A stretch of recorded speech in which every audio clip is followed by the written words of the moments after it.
expositie in Breda was in eerste instantie alleen bedoeld voor de serie Prisma.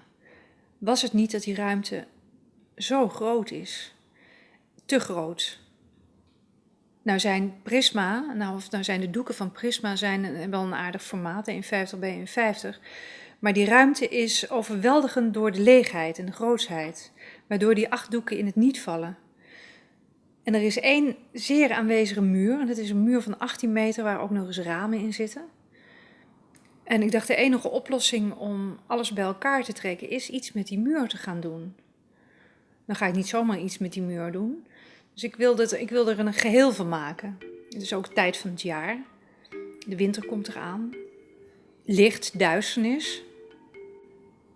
Dus zo kwam ik om het idee om die muur onder handen te nemen en daar dus de dans van licht en duisternis op te schilderen.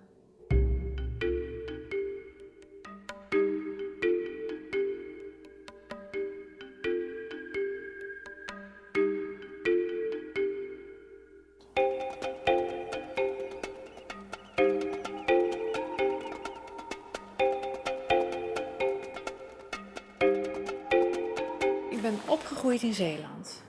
Nou, we hadden aan de ene kant buren en verder waren er boomgaarden achter ons huis. Waren de duinen, de bossen, de zee. Alleen maar natuur. En open, alles is open. Dus ik ben van jongs af aan gewend geweest aan ruimte. Ik denk dat dat een essentieel iets is wat ik nodig heb, ruimte. En misschien is dat inderdaad wel onder andere een reden waarom dat ik van monumentaal werken hou. Ruimte. En er is niet zo mooi als ik met buiten loop. En vaak is dat op Neeltje Jans over ruimte gesproken, waar je alleen maar ruimte hebt. En we zitten ook nog in Nederland. Dus de luchten. En het is zo immens, het hele gebeuren om je heen. En wat daar gebeurt aan licht en duisternis als de zon doorkomt of juist verdwijnt en de wolkenpartijen en de weerkaatsing op de zee die je natuurlijk ook krijgt, het water en het hele spel ook weer, dat is wel degelijk van invloed op het thema dans van licht en duisternis. Maar het hele leven is het thema dans van licht en duisternis. Elektriciteit, plus en min. Dan heb je het, man-vrouw, alles is licht en duisternis. Door veel in de natuur te zijn is een soort natuurlijke, voor mij werkt het als meditatie. Om me over te geven en te verwonderen aan de natuur. Dat maakt ook niet uit of de zon schijnt, of het is grijs, of het regent. Want er valt altijd wat te zien, er valt altijd wat te beleven. Maar je moet er wel zijn, je moet je er wel voor openstellen. En dat is wat ik doe en tegelijkertijd wat ik nodig heb. Want dat openstellen, er zijn en openstellen, dat doe ik ook met zo'n project als ik begin met de dans van licht en duisternis. Het is eigenlijk hetzelfde. Ik stel me open en van daaruit begin ik te werken. Dat is een hele ander uitgangspunt dan een werk van tevoren bedenken. Als ik iets van tevoren bedenk, beperk ik mezelf.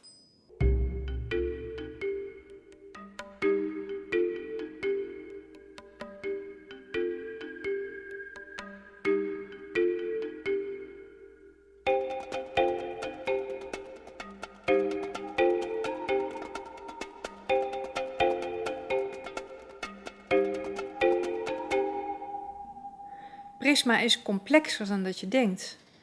Prisma komt voort uit Don Quixote.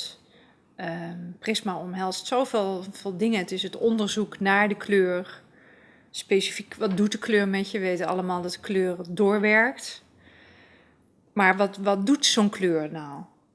En dat heb ik geprobeerd te onderzoeken. En dat is eigenlijk het principe van de serie Prisma. Door in een korte tijd, door in een maand tijd, onderzoek te verrichten naar 1 kleur. Dus me alleen maar bezig te houden met die kleur. Zo letterlijk het voor me te houden en te associëren. Dus wat is oranje en wat roept oranje op tegelijkertijd? Dus dat hele prisma is eigenlijk weer een voorloper voor de dans van licht en duisternis. Want prisma ontstaat uit licht. Ik bedoel, licht en duisternis. Vanuit het licht ontstaat prisma. Dus als je teruggaat naar de kern, heb je het licht en duisternis. En die dans van die licht en duisternis zit ook weer in prisma. Nou ja, goed, zo heb je het hele cirkeltje rond.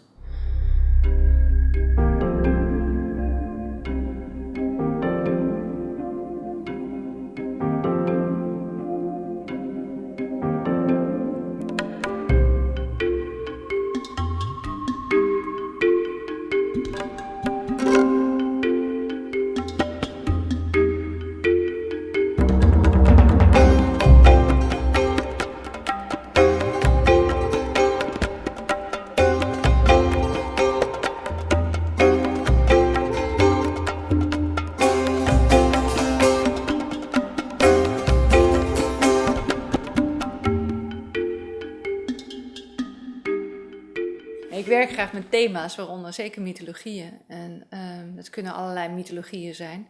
De Griekse vind ik wel gewoon lekker, omdat dat toch de bakermat is van in ieder geval van onze westerse beschaving.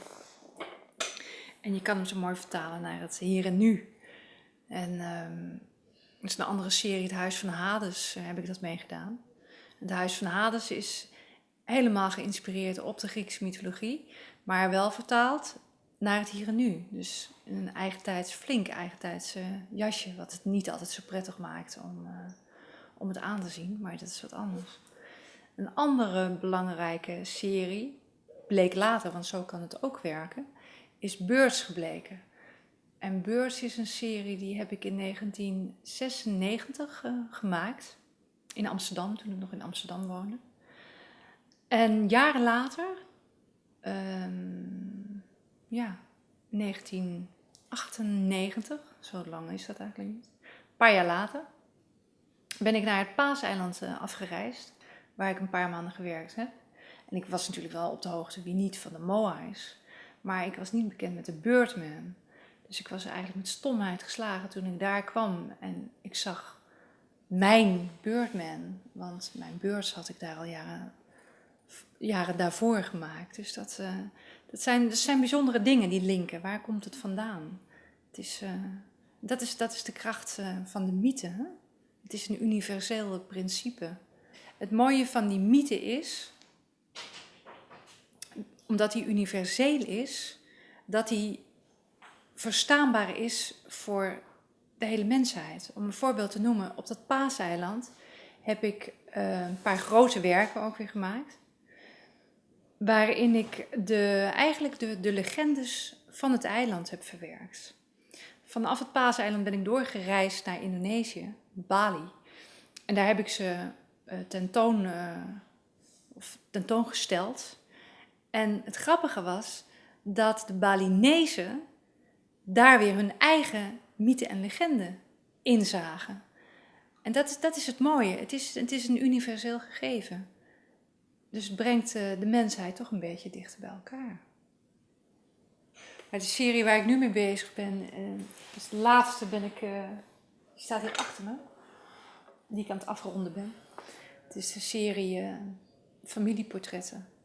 Dat zijn foto's die komen uit het fotoalbum van mijn grootmoeder. Behalve die laatste die achter me staat natuurlijk. En zo is Prisma dus ook een serie. En het meest belangrijke van series is toch wel om ze, voordat ze het atelier uitgaan, want vaak worden schilderijen ook los verkocht vanuit het atelier, om ze in eerste instantie samen te exposeren. En vooral voor Prisma is dat belangrijk, omdat Prisma de gestalte geeft aan het kleurenspectrum. Dus op het moment dat oranje verdwenen is, zit er een gat in. Dus het is essentieel om hem gewoon eerst in zijn geheel te tonen. En daardoor was de Stadsgalerij in Breda toch wel de meest uitgelezen locatie om Prisma te vertonen.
weet nog niet wat ik ga maken, maar ik wil ook niet weten wat ik ga maken. Want er is niks voor me als improvisatie. De basis ligt er, de basis is er.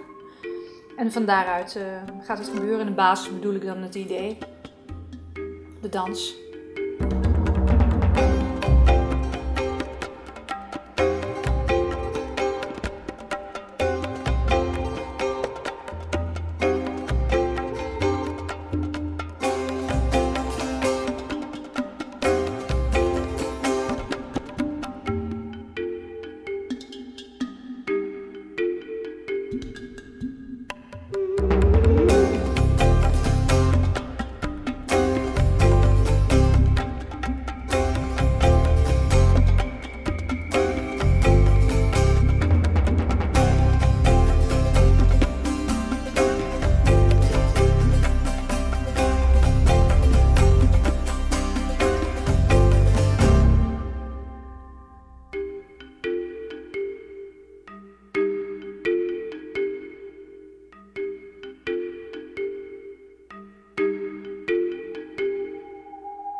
Nou, ik zeg niet graag dat ik ergens trots op ben, want trots klinkt zo...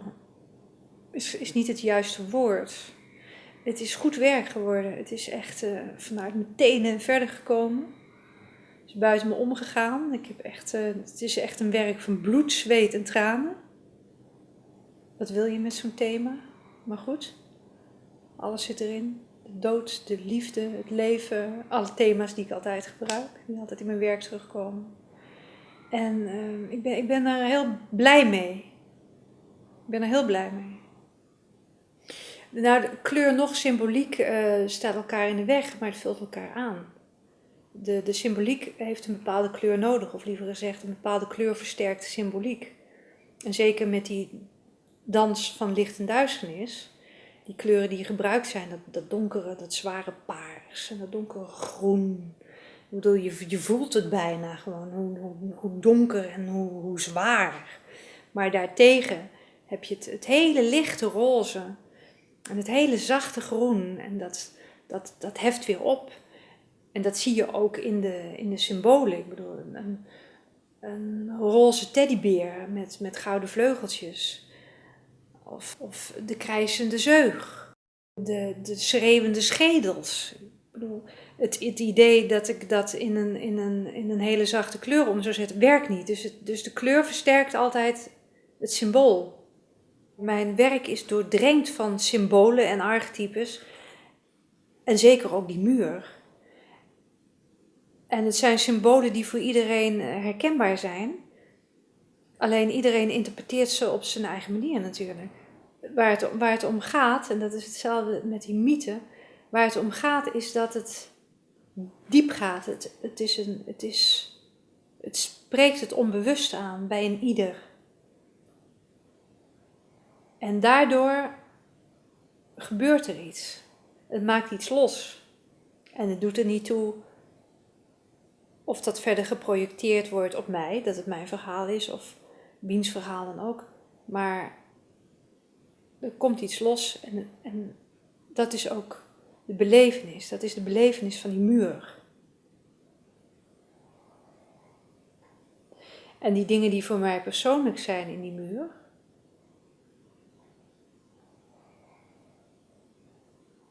dat zijn vaak, dat zijn vaak de dingen wat men het minst verwacht. Het persoonlijke, wat echt persoonlijk is, echt persoonlijk, is het struikelende konijn uit de hoed. Ik bedoel, dat ben ik. En dat is het laatste wat de toeschouwer eigenlijk verwacht. Het is weer een Anna Blom, dus het heeft altijd met kleur te maken. Ik bedoel, als ik met grijstinten werk, dan zit ik toch echt niet goed in mijn vel. Ik verleg mijn kleurenspectrum wel. Het is wel zo dat ik in dit geval zitten er ook in pastels in, maar het zijn altijd kleuren. Kleuren zijn belangrijk. Kleur is het leven, kleuren.